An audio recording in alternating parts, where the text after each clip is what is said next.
WhyGuru, WhyGuru, WhyGuru, WhyGuru, WhyGuru, WhyGuru, WhyGuru,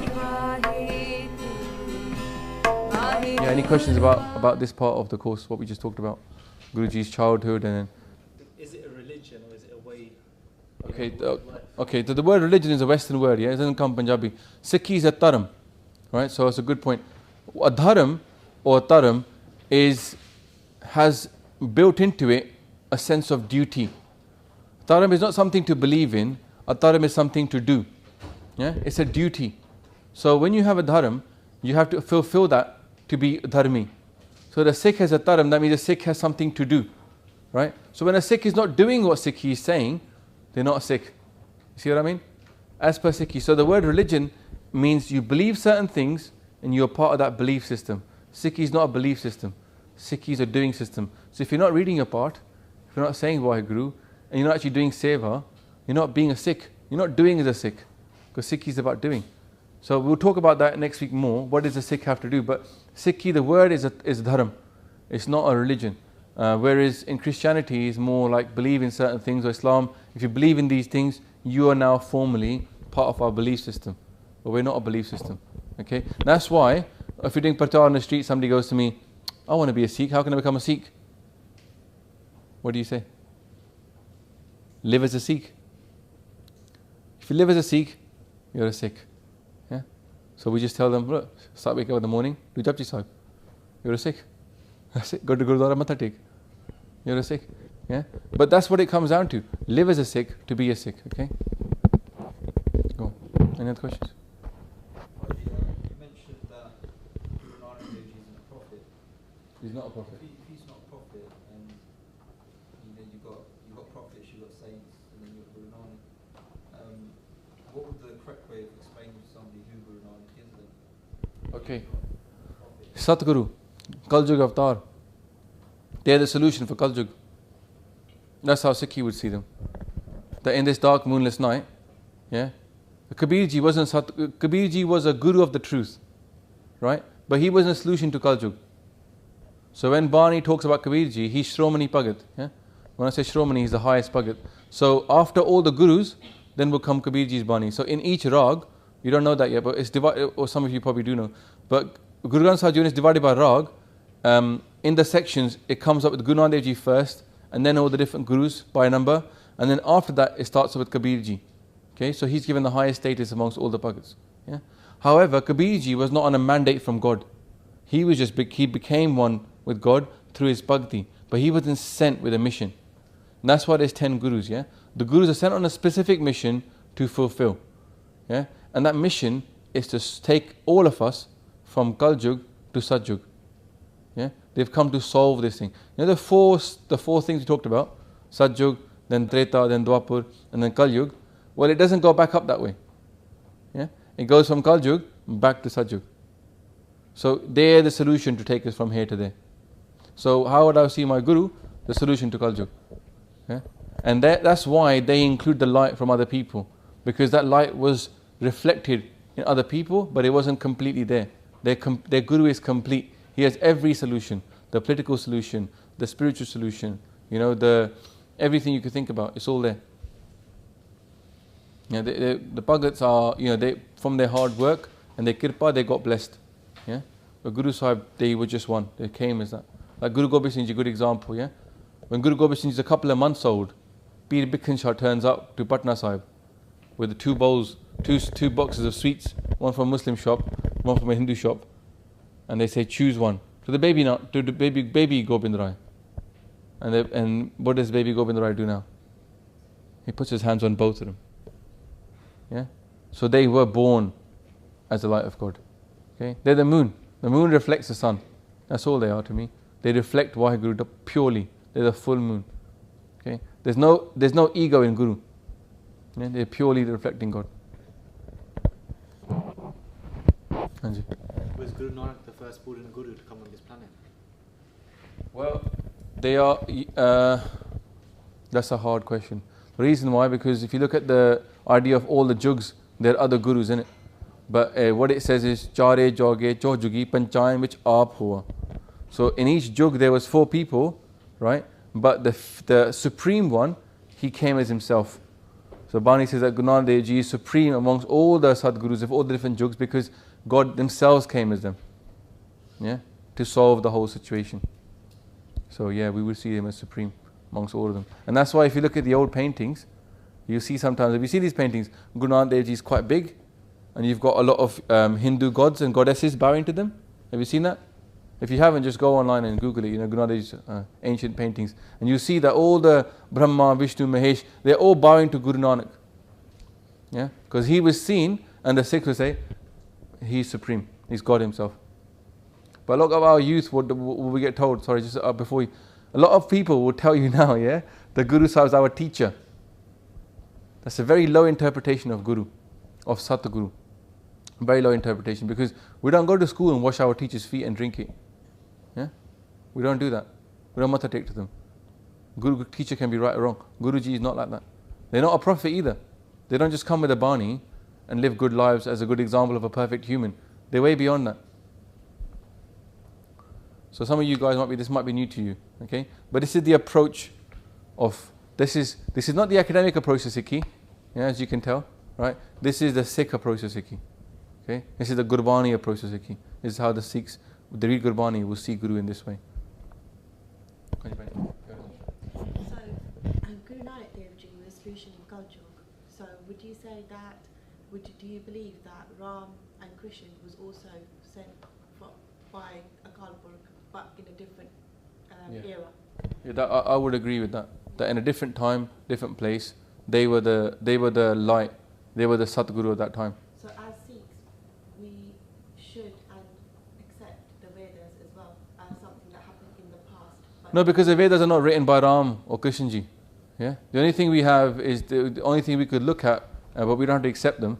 But we have to listen to what Guru Sahib said first. Yeah? Before we start thinking, oh, maybe we should, we have to look at what did Guruji say about them. Yeah? So Guru Amar Das says, Veda mein naam uttam hai, so suna nahi. In the Vedas, the highest thing is naam, but no one listens to it. But Guru Gobind Singh Ji said, Ram, Rahim, Pooran, Quran, Anek Ahmad, Ek na maniyo. So for us, whatever was required for us to know, Guru Sahib put that for us separate.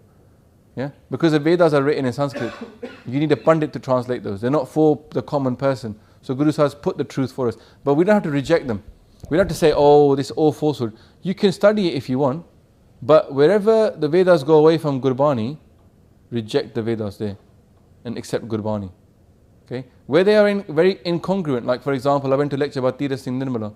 Have you heard of him? Gora, who's a Sikh, who's a Nirmala. He studied the Vedas, he's with the Nirmala people, and he talks about how Shabads in the Vedas are answered by Guruji. The same analogy used in the Vedas, like of the bird and the tree, comes up in Gurbani. So he says, look, it reflects,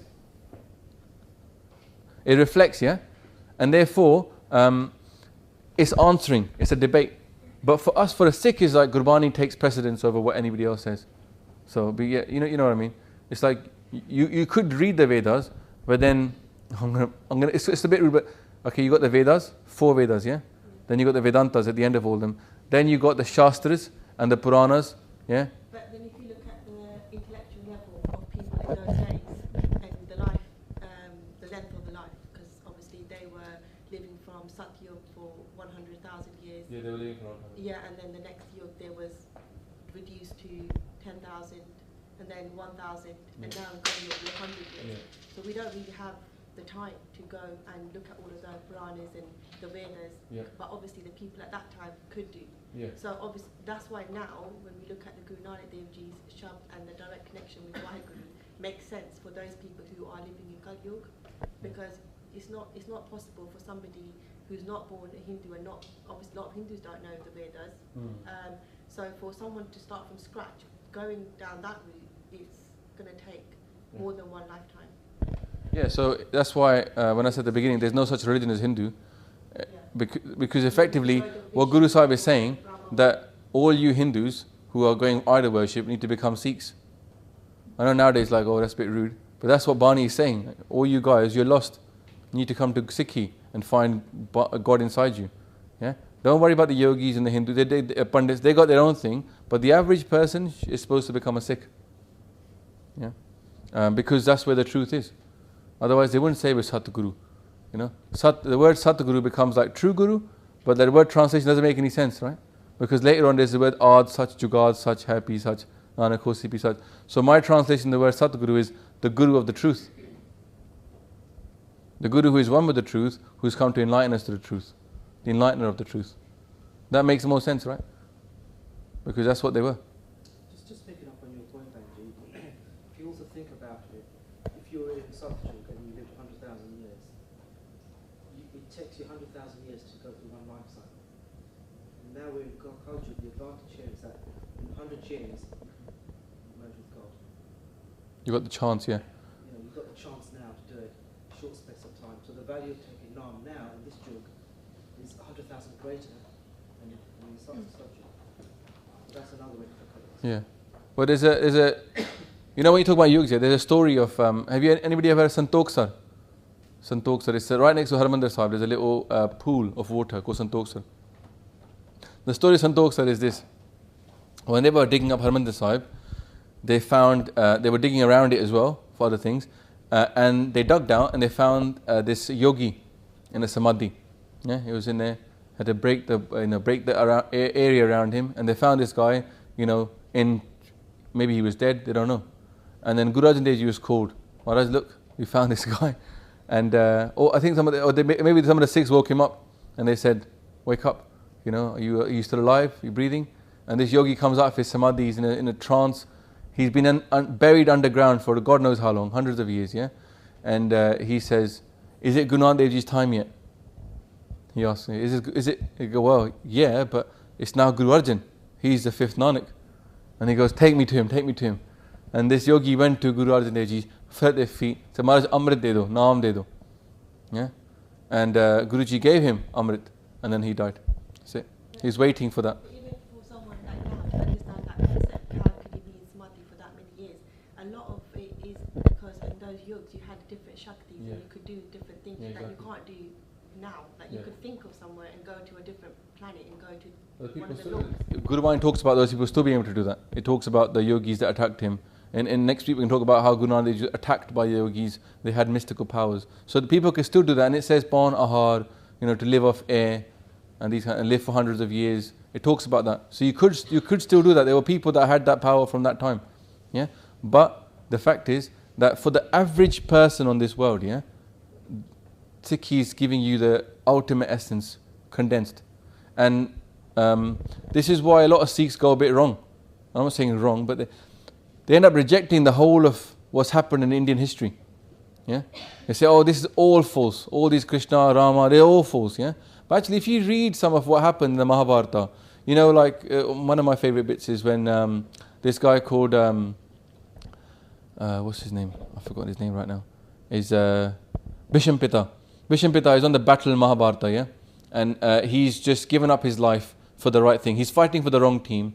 So he ends up sacrificing himself, yeah? And he's allowed to choose the time of his death. So he gets shot by all these arrows. He accepts the arrows. He falls back and he's lying on a bed of arrows that have gone through him. And Krishna, Sri Krishna Ji says, let's go and talk to Bhishampita because Yudhishthir, who is the winner of the battle now, he doesn't want to be king anymore. He goes, I don't want to be king. I hate this battle stuff. It's disgusting. I want to go become a yogi. And Krishna is trying to convince him to be a ruler, a righteous ruler, a Dharam ruler, yeah?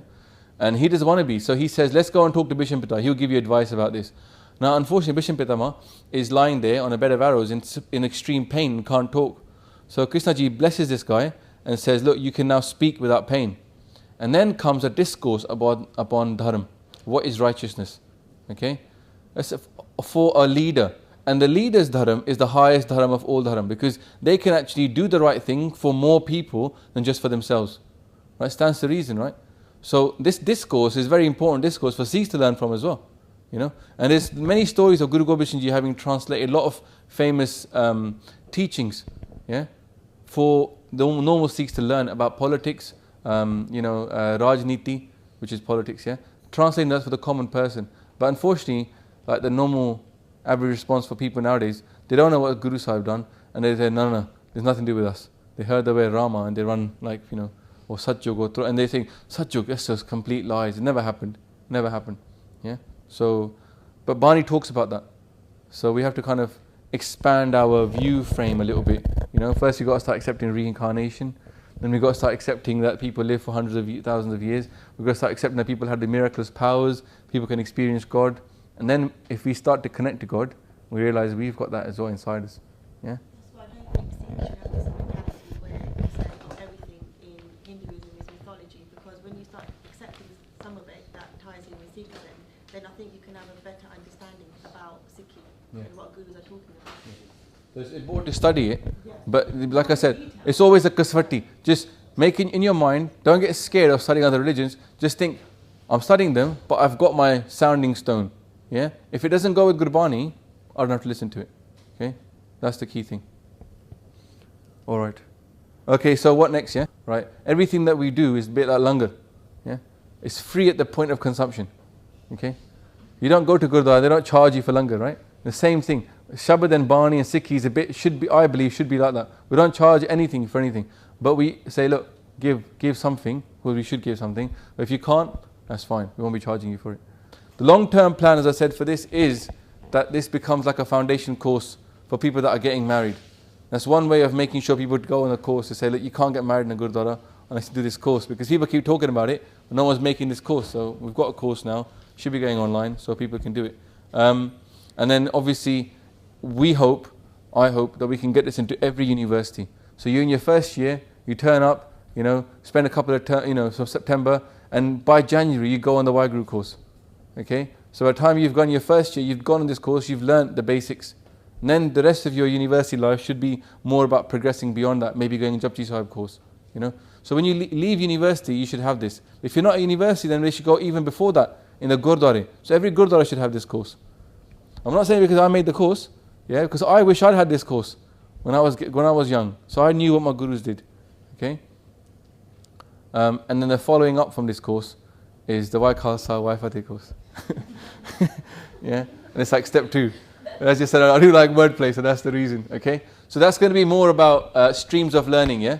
So we're going to do it more about in-depth into certain things that we should be knowing a bit more about. Like at the moment on Ra Kirtan, you're going to get like 1 hour or 2 hours. That's not enough. Okay? So a bit more hands-on practical stuff. It might be like 6 weekends. You do 6 weekends, on site somewhere, different topics covered in detail and hands-on.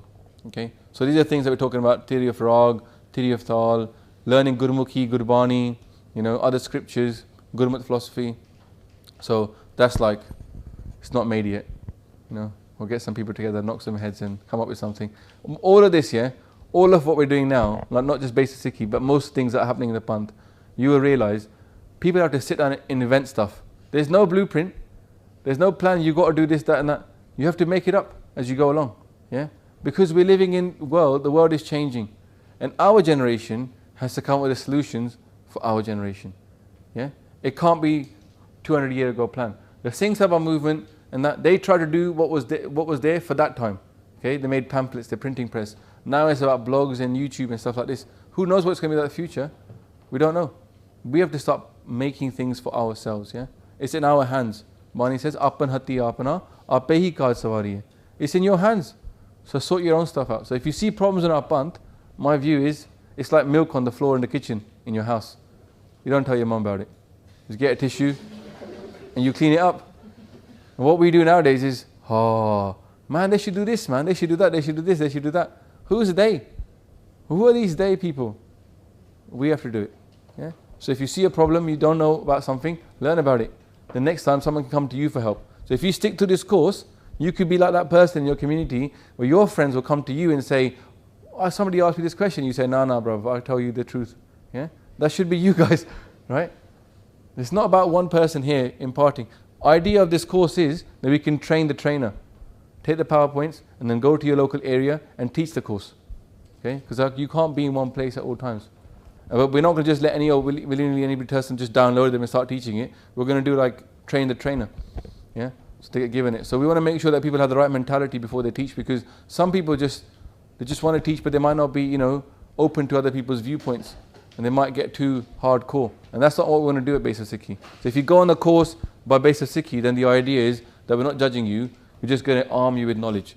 Yeah? And do with it what you want. That's the mentality for me. I'm not here to, you'll never hear me saying keep your case or anything else like that. The idea is, what happened? Why did it happen? Yeah? Learn that part, and then you can do with it what you want. Okay? It's not my job to judge you. So, alright. If there are any more questions, if there's not, then we'll just say Fateh together, yeah? Okay? WhyGuru Ji Ka Khalsa, WhyGuru Ji Ki Fateh.